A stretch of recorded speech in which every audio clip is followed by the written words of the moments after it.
Magkano naman yung isang ganyan? Magkano? 30. Okay. Ano yung gumawa niyan? Ikaw? Tatay mo? Nanay mo? Sige, bigyan mo nga ako isa. Ito. Ay, tapat ko yan. Nalinis ko na yan mga kabagkat. Ito, sasalang na natin. Luya mga kabagkat para bumango. And syempre may sibuyas din. Ganyan ginagawa ko sa luya para lumabas yung katas. Pinipit-pit ko siya mga kabagkat. May nakasalang na rin, nakaserola na may tubig at yan. Nilagay na natin yung luya at sibuyas. And syempre hindi mawawala yan pag-uong. Kasi purong Ilocano tayo mga kabagkat.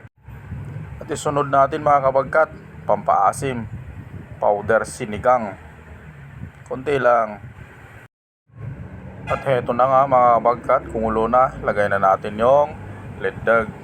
Pagkakulo nga mga kabagkat, sunod ko naman yan, magic sarap. At syempre, maglalagay ako ng talbos ng kangkong. Pwede rin yung talbos ng kamote mga kabagkat. At heto na nga mga kabagkat, kumukulo na, pwede na yan. At heto na nga mga kabagkat, yung pinakapaborito ko na parte, yung titikman mo. Syempre, sabaw pa lang. Masarap yan.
Halo talaga mga kabagkat.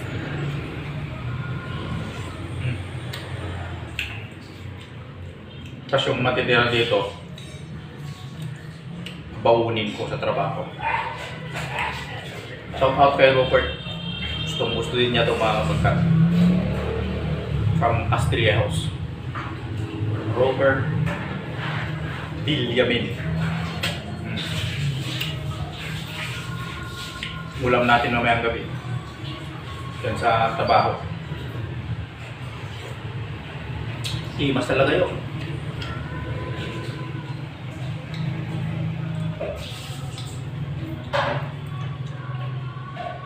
Medyo malalaki.